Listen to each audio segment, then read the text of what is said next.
வணக்கம். மாநிலச் செய்திகள் வாசிப்பவர் ஜமீர் அக்தர்.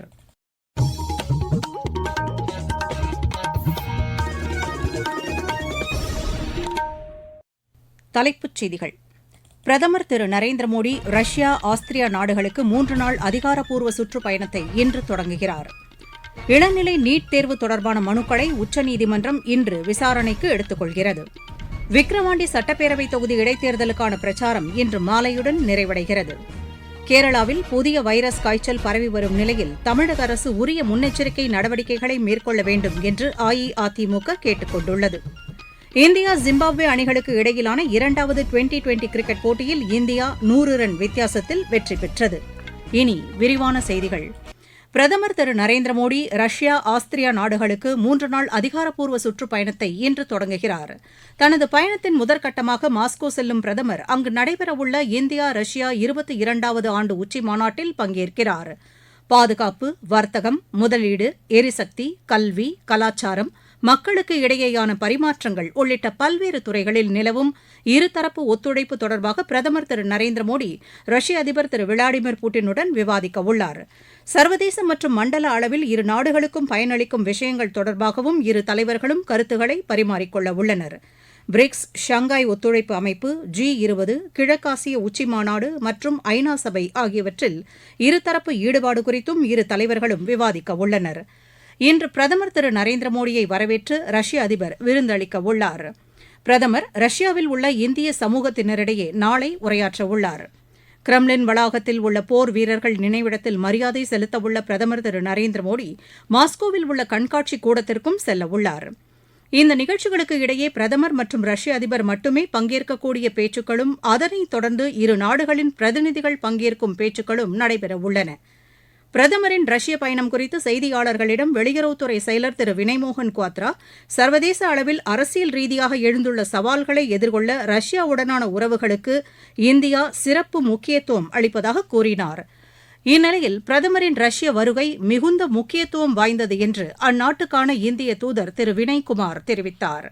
தனது சுற்றுப்பயணத்தின் 2வது கட்டமாக நாளையும் நாளை மறுநாளும் பிரதமர் ஆஸ்திரியா செல்கிறார். அந்நாட்டின் அதிபர் அழைப்பின் பேரில் அங்கு செல்லும் பிரதமர் இருதரப்பு உறவுகள் குறித்து பேச்சுக்கள் நடத்தவுள்ளார். புதுப்பிக்கத்தக்க எரிசக்தி, உயர் தொழில்நுட்பம், ஸ்டார்ட் அப் துறைகள், ஊடகம் மற்றும் பொழுதுபோக்கு ஆகியவற்றில் இந்தியாவுக்கான ஏராளமான வாய்ப்புகளை தரக்கூடிய நாடாக ஆஸ்திரியா உள்ளது குறிப்பிடத்தக்கது. இளநிலை நீட் தேர்வு தொடர்பான மனுக்களை உச்சநீதிமன்றம் இன்று விசாரணைக்கு எடுத்துக் கொள்கிறது. இந்த தேர்வை மீண்டும் நடத்துவது உள்ளிட்ட கோரிக்கைகளை வலியுறுத்தும் 26 மனுக்களை தலைமை நீதிபதி DY சந்திரசூட், நீதிபதிகள் பர்திவாலா, மனோஜ் மிஸ்ரா ஆகியோர் கொண்ட அமர்வு விசாரிக்க உள்ளது. நீட் தேர்வு முறைகேடுகள் தொடர்பாக தன்னிச்சையான புலனாய்வு விசாரணையை மேற்கொள்ள வேண்டும் என்பது உள்ளிட்ட மாணவர்களின் கோரிக்கைகளையும் உச்சநீதிமன்ற அமர்வு விசாரிக்க உள்ளது. இதனிடையே மத்திய அரசு தாக்கல் செய்துள்ள பிரமாண பத்திரத்தில் இந்த ஆண்டுக்கான இளநிலை நீட் தேர்வை மீண்டும் நடத்த தேவையில்லை என தெரிவித்துள்ளது. பெரிய அளவில் தேர்வு முறைகேடுகள் நடைபெறவில்லை என்றும், புதிதாக தேர்வு நடத்தினால் ஏற்கனவே தேர்ச்சி பெற்றுள்ள லட்சக்கணக்கான மாணவர்களின் எதிர்காலம் பாதிக்கப்படக்கூடும் என்றும் அந்த பிரமாண பத்திரத்தில் மத்திய அரசு தெரிவித்துள்ளது.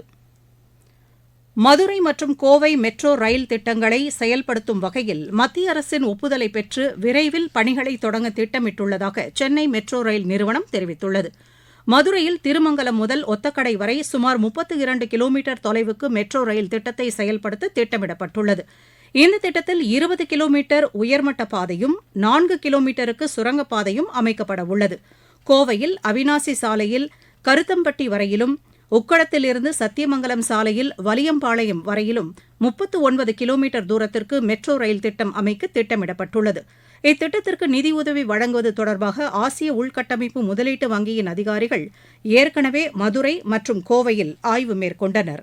இந்நிலையில் மதுரையில் 11,360 கோடி ரூபாய் செலவிலும், கோவையில் 10,740 கோடி ரூபாய் செலவிலும் மெட்ரோ ரயில் திட்டங்களை செயல்படுத்த விரிவான திட்ட அறிக்கையை மாநில அரசு மத்திய அரசிடம் வழங்கியுள்ளதாக சென்னை மெட்ரோ ரயில் நிறுவன அதிகாரிகள் தெரிவித்தனர். விக்கிரவாண்டி சட்டப்பேரவைத் தொகுதி இடைத்தேர்தலுக்கான பிரச்சாரம் இன்று மாலையுடன் நிறைவடைகிறது. இந்நிலையில் அரசியல் கட்சித் தலைவர்கள் இத்தொகுதியில் தீவிர பிரச்சாரத்தில் ஈடுபட்டுள்ளனர்.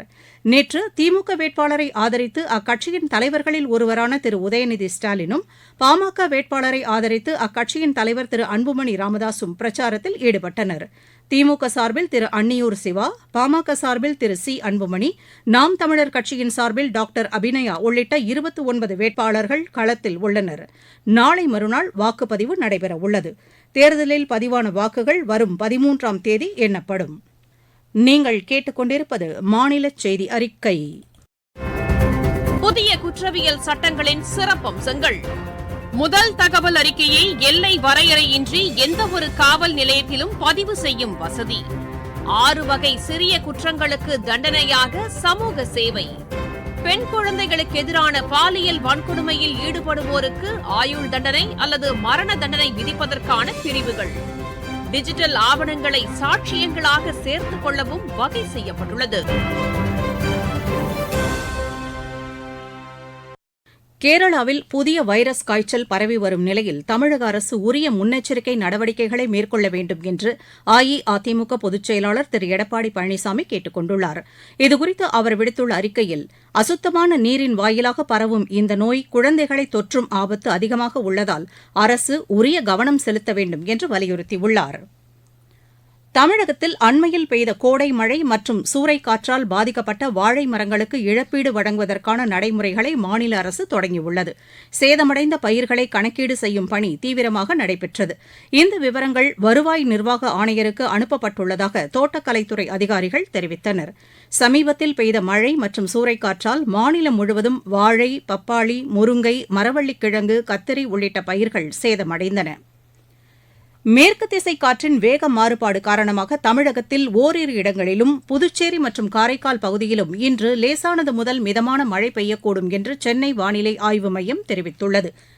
சென்னையை பொறுத்தவரை வானம் ஓரளவு மேகமூட்டத்துடன் காணப்படும் என்றும் நகரின் ஒரு சில பகுதிகளில் மாலை மற்றும் இரவில் இடி மின்னலுடன் கூடிய லேசான மழை பெய்யும் என்றும் அந்த மையம் கூறியுள்ளது.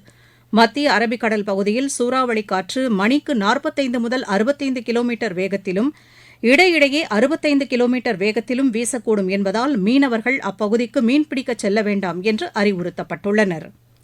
இருவரிச் செய்திகள். பிரான்ஸ் பொதுத் தேர்தலில் இடதுசாரி கட்சிகள் அடங்கிய முன்னணி அதிக இடங்களில் வெற்றி பெறும் என்று தேர்தலுக்கு பிந்தைய கருத்து கணிப்புகள் தெரிவிக்கின்றன. தென் அமெரிக்க நாடுகளில் ஒன்றான உருகுவேயில் மருத்துவமனை ஒன்றில் ஏற்பட்ட தீ விபத்தில் 10 பேர் உயிரிழந்தனர்.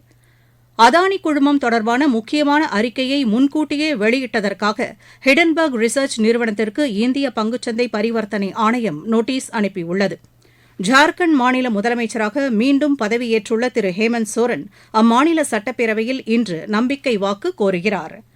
ஜம்மு காஷ்மீரின் குல்காம் மாவட்டத்தில் பாதுகாப்புப் படையினர் மேற்கொண்ட சோதனையில் 6 தீவிரவாதிகள் சுட்டுக் கொல்லப்பட்டனர். அசாம் மாநிலத்தில் ஏற்பட்ட வெள்ளத்தில் உயிரிழந்தோர் எண்ணிக்கை 64ஆக அதிகரித்துள்ளது. அமர்நாத்தில் உள்ள பனிலிங்கத்தை தரிசிக்க 5800 பேர் கொண்ட மற்றொரு குழுவினர் ஜம்முவிலிருந்து புறப்பட்டுச் சென்றனர்.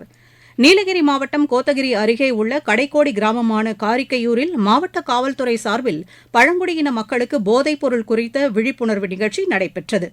தூத்துக்குடி மாவட்டத்தில் கோவில்பட்டி, கடம்பூர் மற்றும் சாத்தான்குளம் ஆகிய பகுதிகளில் புதிய குற்றவியல் சட்டங்கள் தொடர்பாக காவல்துறையினர் பொதுமக்களுக்கு விழிப்புணர்வை ஏற்படுத்தினர். கள்ளக்குறிச்சி மாவட்டத்தில் ஆதி திராவிடர் நல விடுதிகளில் சேர்வதற்கு மாணவர்கள் இணையதளம் வாயிலாக விண்ணப்பிக்கலாம் என்று ஆட்சியர் திரு பிரசாந்த் தெரிவித்துள்ளார். விளையாட்டுச் செய்திகள். இந்தியா ஜிம்பாப்வே அணிகளுக்கு இடையிலான 2வது டுவெண்டி கிரிக்கெட் போட்டியில் இந்தியா 100 ரன் வித்தியாசத்தில் வெற்றி பெற்றது. ஹராரேயில் நடைபெற்ற இப்போட்டியில் முதலில் விளையாடிய இந்தியா நிர்ணயிக்கப்பட்ட 20 ஓவரில் 2 விக்கெட் இழப்புக்கு 234 ரன் எடுத்தது.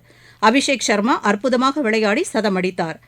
ருத்துராஜ் கெய்க்வாட் 77 ரன்னும் ரிங்கு சிங் 48 ரன்னும் எடுத்தனர்.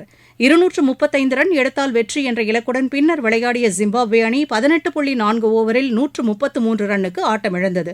முகேஷ்குமார், ஆவேஷ்கான் ஆகியோர் தலா 3 விக்கெட்டுகளையும், ரவி பிஷ்னோய் 2 விக்கெட்டுகளையும், வாஷிங்டன் சுந்தர் 1 விக்கெட்டையும் வீழ்த்தினர். இந்தியா தென்னாப்பிரிக்கா இடையேயான மகளிர் டுவெண்டி கிரிக்கெட் போட்டி மழை காரணமாக கைவிடப்பட்டது. மீண்டும் தலைப்புச் செய்திகள். பிரதமர் திரு நரேந்திர மோடி ரஷ்யா, ஆஸ்திரியா நாடுகளுக்கு 3 நாள் அதிகாரப்பூர்வ சுற்றுப்பயணத்தை இன்று தொடங்குகிறார். இளநிலை நீட் தேர்வு தொடர்பான மனுக்களை உச்சநீதிமன்றம் இன்று விசாரணைக்கு எடுத்துக் கொள்கிறது. விக்கிரவாண்டி சட்டப்பேரவைத் தொகுதி இடைத்தேர்தலுக்கான பிரச்சாரம் இன்று மாலையுடன் நிறைவடைகிறது. கேரளாவில் புதிய வைரஸ் காய்ச்சல் பரவி வரும் நிலையில் தமிழக அரசு உரிய முன்னெச்சரிக்கை நடவடிக்கைகளை மேற்கொள்ள வேண்டும் என்று அஇஅதிமுக கேட்டுக் கொண்டுள்ளது. இந்தியா ஜிம்பாப்வே அணிகளுக்கு இடையிலான 2வது டுவெண்டி கிரிக்கெட் போட்டியில் இந்தியா 100 ரன் வித்தியாசத்தில் வெற்றி பெற்றது. இத்துடன் இந்த செய்தி அறிக்கை நிறைவு பெற்றது.